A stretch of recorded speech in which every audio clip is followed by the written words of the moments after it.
Hello and welcome to another episode of Football Talk Podcast. My name is Ozzie and I'm the host of today's show. Now, the last 16 was full of surprises and lots of drama. And to be fair, it hasn't stopped going into the quarterfinals. So let's begin with the first game of the round, and that was Croatia versus Brazil. The game concluded at 1-1 and went on to penalties, where Croatia won 4-2 on penalties. Now, what a big result for Croatia, but a huge surprise with Brazil being eliminated. For most people, they were regarded as favourites to win the competition. Croatia had other things in mind. They started the game very positively, to be fair, closing the gap um, in the first half, going very close on goal. Perisic unable to make contact after a nice cross from the right-hand side. His shot goes wide, unfortunately. Vinicius Jr. goes on one of his mazy runs, hits a low shot towards the goal. That was blocked by Gavardio, who's a defender from Red Bull Leipzig. He's been sensational in this World Cup. He actually, in fact, nearly scored an own goal in the second half, which was thankfully saved by the superstar or the Croatian hero right now, which is the goalkeeper, Livakovic. And he was on duty again, making a great save as Vinicius Jr. goes close from the 6-yard box. Paqueta also has a chance where he goes through on goal, and Livakovic to the rescue again, makes a crucial save point blank. And then Neymar goes through on goal, and yes, you guessed it, Livakovic back again to make another save. So as you can tell, Brazil had countless amount of shots during the game, just didn't have the killer instinct in front of goal. Then, to be honest, they maybe should have wrapped it up in normal time. But the game goes into extra time, and it was Neymar who actually took the lead. Great interchange between himself and Paqueta as he goes through on goal around, and then manages to go around the goalkeeper. And he smashed in the roof of the net, and this was around the 105th minute. So at that stage, you're thinking it's a walk in the park for Brazil. They'll be a bit more cautious in their play, try and get the win or try and get to a finishing line. But unfortunately, the Brazilians' hearts were broken as Croatia gets the equalizer in the 117th minute, very close to the end of extra time. It was Petkovic who scores the crucial goal with a left foot strike. Wasn't the cleanest of hits, but hey, I don't think he could care less right now. So then it becomes a penalty shootout, and this was a very tense shootout, probably the most tense, I think, so far of the competition. Rodrigo steps up to take the first penalty for Brazil, and it was saved by Livakovic, who has been phenomenal when it comes to shot stopping from the penalty spot. Marquinhos, who's normally very good when it comes to penalties or even set pieces, unfortunately hits the post, which was the last penalty of the game. Heartbreaking moment for Brazil, but jubilation for Croatia. Another game that was intense, exciting for the both fans, but I think for the neutrals as well. And this gives Croatia the platform to progress again into another semi-final. So congrats to Croatia. That was definitely a surprise, but I think not a huge surprise considering their pedigree in the last few competitions over the years. So just got a few comments here before I do the next review. So Brosh, thank you for your popcorn emoji there. Thank you for tuning in. Rich says, let's go. And Eagle Eye Football says, big up. Thank you guys for tuning in. So let's go. Let's go into the next match. Netherlands versus Argentina. So this was definitely the game that I was looking forward to. Two big nations with great history. Argentina won on penalties in the end after a 2-2 result. And what a game it was. It had everything. It had drama, excitement, goals, even a little fight here and there. So for me, ticked all the boxes. For Argentina, they were very close to scoring the opening goal. It was shot from distance from De Paul, but it was comfortably saved by Noppert. But Argentina managed to take the lead. Lovely play by Messi as always, who produced a fantastic through ball towards Molina, who came bombarding from the right-hand side and got the finish. His first goal for Argentina, so a special moment for the player. Messi was close to scoring from the free kick in the second half, just over the bar. Acuna, the left back for Argentina, was brought down in the box and was ordered a penalty, which was the right decision. Messi steps up, curls it in right in the corner. Beautiful penalty, unstoppable. Weghorst, who we all know had a brief spell at Burnley last season, comes off the bench and gives Netherlands a bit of hope with the first goal. Nice headed goal from him.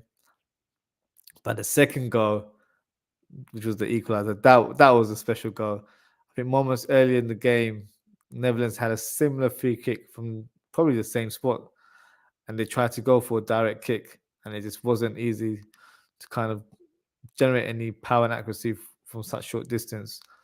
So they went for a different approach, and I had a feeling this was going to be something that would execute, and yeah, it was beautifully executed. Lovely dinked through ball, and then Weghorst first to react and hits in the bottom corner. Another great goal from the super sub, I should say, because he's definitely made his impact in this game. Eagle Eye Football said that free kick, yeah, that free kick, beautifully done.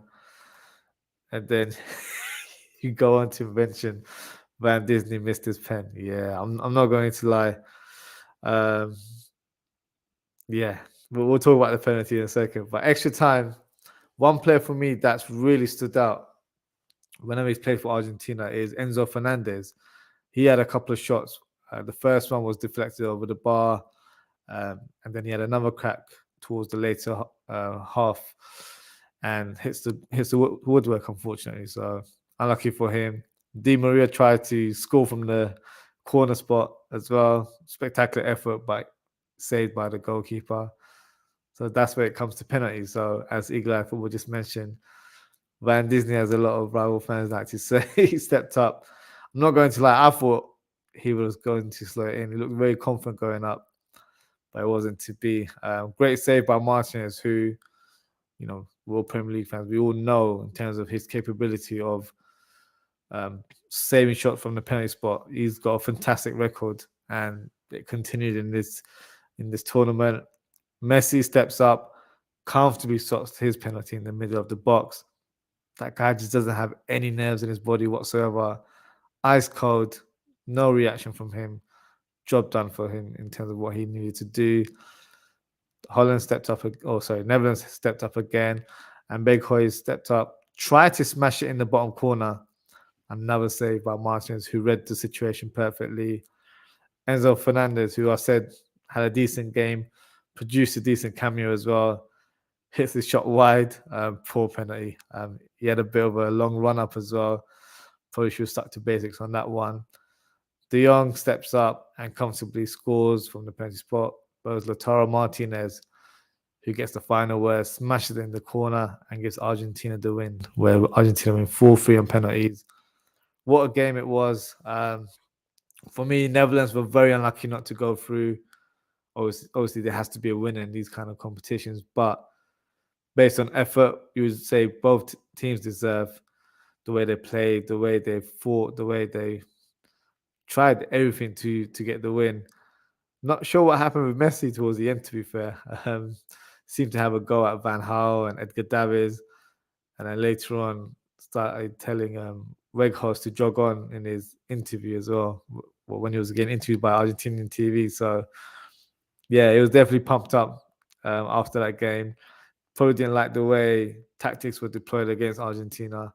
But hey, look, the team, your country has progressed into semis, and they'll be facing Croatia. So that's more of the sort of thought process. That's what you should be looking forward to, rather than getting into little disputes here and there. But credit to Argentina, fantastic win for them. The next one, Morocco versus Portugal. With the way this World Cup has unfolded, there had to be a surprise result that came out of nowhere. And it was Morocco again, shaking the world with this result. And what an amazing result it was. They're on a roll right now. They're unbeatable. The match itself was a very tightly contested game. João Felix had a great chance in the first half to take the lead as he heads from it. A free kick. Great save by Bono. But this was the moment where Morocco took the lead. as their main striker and Sevilla's striker also. El Nesri jumps high and heads the ball into the back of the net. And what a goal it was. Bruno Fernandes was so close to getting an equalizer with an audacious shot from the right hand side. Unfortunately, it hits the crossbar. The goalkeeper was beaten, so very, very unlucky from him.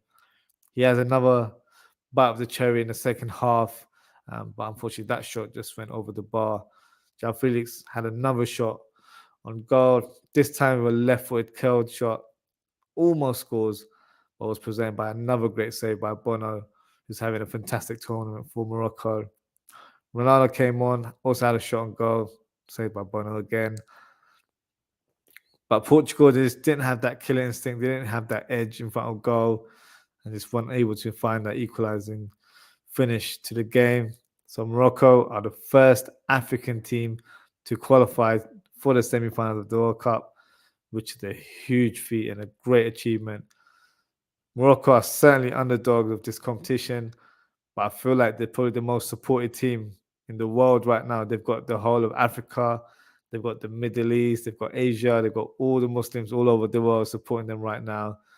So yeah, so they're on the rise in terms of how they're performing. For Portugal, sad end for Ronaldo as this will be his last World Cup. It's the only competition he's never won. But let's not take anything away from his greatness. He's been arguably one of the best players in football history, to be fair. So, you can't win them all, I would say, but it doesn't take away how much of an impact he's had in the last 10, 15, 20 years of world football. So yeah, sad way to end, but yeah, that's how it goes sometimes, unfortunately. And the final game to review in the quarterfinals is England versus France. So unfortunately, it's not coming home for the Three Lions. A great effort from the team, nevertheless. For me, they fell short in the final third. First half, Drew was very close to scoring for France, saved by Pickford, but it was Tchouaméni who gave France the lead with a great shot from distance. He's definitely stepped up in the absence of Kante and Pogba in that midfield. For me, he's the future star of this French team. Seems to have everything, can defend, can even go box to box. Has the complete package. What a player he is. Harry Kane, who's pretty much not the star of the show, but definitely the talking point of the match. Goes close to scoring in the first half, but was saved by Lloris. He was also fouled just before halftime in the box from Upamecano. I'll be honest, I thought it was a penalty the way he was challenged, and probably should have been given. But VAR didn't seem to view it the same way. Kane has another crack from distance, saved by Lloris. So on to the second half. Bellingham has a great shot towards goal from the corner. Another save by Lloris, who was fantastic throughout this game, and he had to be on top of his game to prevent England going through. Saka gets fouled in the box, and England were rightfully awarded a penalty. Harry Kane steps up and gets the equaliser for England. Harry Maguire, who's been talked about, especially in the early stage of the World Cup, almost gave England the lead, but unfortunately his header hits the post. For France, they get the winner from their all-time goal scorer now, Olivier Giroud. Lovely whipped cross from Griezmann on the left-hand side. And Giroud produces a thumping header to hit the back of the net. But moments later, England were awarded another penalty. Harry Kane steps up, but unfortunately hits it over the bar, and it was an awful attempt. Let's not beat around the bush. Last moment of the game, it seemed like Rashford got the equaliser from the free kick, but it hit the top of the net. So close. Commiseration for England. They actually performed really well. It was just key moments or fine margins, I would say, that was the difference in the end. Now, for me personally, I wouldn't want to jump on the bandwagon and say that Gareth Southgate should be sacked based on England not qualifying to the semi-finals. Now, me personally, and if you watch my previous episodes, I don't agree with his tactics or his approach of the game and his team selections as well. But for me, he's shown enough credentials to be a good coach for the national team. There's already speculation that he's thinking of stepping down as manager. But the bigger question is who would come in to replace him. For me personally, I don't think there's many quality candidates out there to replace Southgate, as the top managers would probably want to manage club football based on their stage of their careers. So interesting one. If you've got any suggestions of who the next England manager could be, drop a comment below. I'm also not jumping on the bandwagon in terms of insulting Harry Kane for missing the penalty. Yes, it was an awful shot, but that's football. These things happen as part of the game. And to be fair, he very rarely misses from the penalty spot, like he scored early on in the game. So tough moment from him. He hasn't received the same level of abuse the way Sancho, Rashford, and Saka received last year after the Euros. So I would say, where's the energy from the media and the England fans? And not to beat around the bush, but it's quite obviously, it's quite obvious to see that there was always a racist agenda towards players from ethnic backgrounds, and which is why the national team, for me, doesn't get the full support of the people of the country, because we really aren't one nation in that regards. You're loved when you're doing well, but kicked to the curb in a flash when things don't go to plan. So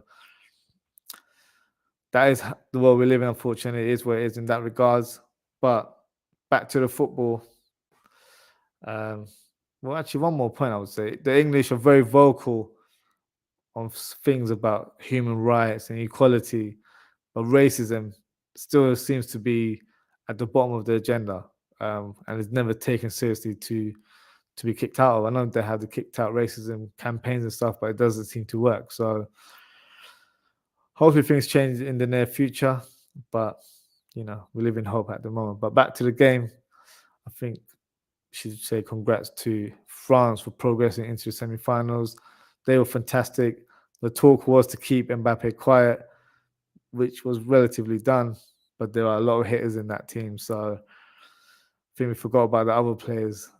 Griezmann playing in the number 10 role has been fantastic. I think he's a top assist in French football history, which is another feat for him. So yeah, they were fantastic in this game. So congrats to France into progressing to the semi-finals. Just got a couple of comments here from Madison Smith. Thank you, Madison, for tuning in. Is it me, or does it seem like England can't score from open play consistently when they play teams of their caliber or better? I always have that feeling when they play. Do you have similar feelings?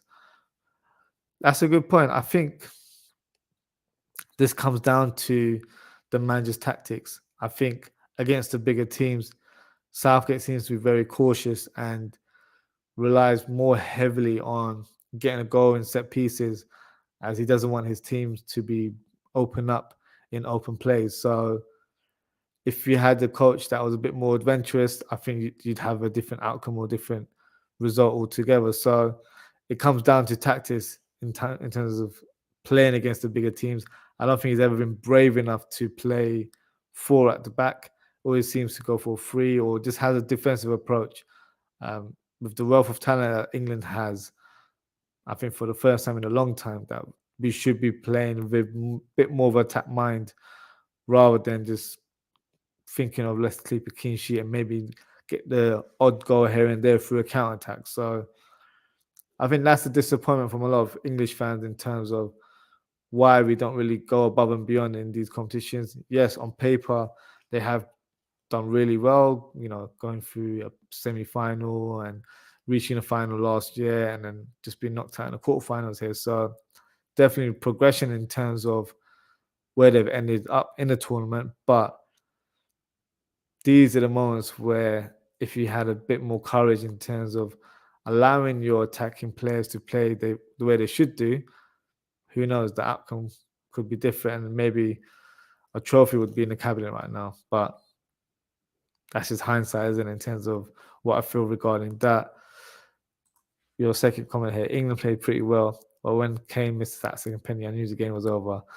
Yeah, it's because it was so late on, it kind of just deflated everyone's positive attitude. I think because they tried so hard, especially in the second half, I think once that opportunity went, it just took all the air out of everyone. So it is one of those things. Rashford was very close to scoring that free kick in the end, but yeah, very unclean. I don't think there's any shame in terms of the way they lost to France. I actually think they played better in certain parts of the game. It's just fine margins that were the difference. Uh, France were more clinical, more efficient in their play. So yeah, it is what it is in that regards. But you know, no shame. I think France were the worthy winners in the end, and you just have to take your hat off and give your appreciation to the opposition there. So yeah, so that's the conclusion of the quarterfinals. So let's briefly review the upcoming semi-final games, and let's give some predictions as well. So the first game that will be taking place tomorrow is Argentina versus Croatia. So this is a tough one. On paper, you'd say Argentina straight away, but because of the nature of how Croatia have done, defensively, they've been very strong. Their goalkeeper, for me, has probably been the best goalkeeper of the competition. He's made numerous penalty saves, but also in normal time or normal play, he's been fantastic and has been very difficult to beat. So it's a tough one to call. For me, I'll probably give the edge to Argentina. I think they have more experience. I think they have more sort of players that are clinical in the final third. You've got the likes of Messi, obviously. You've got Lautaro Martinez. You've got De Paul who can chip in. You've got players like Di Maria who can do all sorts of stuff in the final third. So they've got players there that can come in and do a job. So my prediction would be a 2-1 victory for Croatia. France versus Morocco. So I'm going for a surprise. I'm going for a Morocco win. I think Morocco might just nick it. Maybe it's just that underdog kind of support you have for a team like Morocco. But they've been very hard to break down defensively. Portugal couldn't do it. So who knows? I feel like I've got to throw a bit of a surprise in terms of my predictions there. So I'm going for a Morocco win. So let me know what you guys think in terms of your predictions. Who do you think will win between Argentina, Croatia, and France versus Morocco? So we'll soon find out. Games take place tomorrow and Wednesday. So yeah, exciting stuff. And that concludes the show for tonight. So thank you so much for tuning in. I hope you've enjoyed the review. If you haven't, please don't forget to like, comment, and subscribe to the channel. We'll be back this Thursday at 10 p.m. UK time to review the semi-finals and also preview the third place playoff and the final that takes place this Sunday. So as always, guys, take care, stay safe, and I hope to see you all very soon. Good night.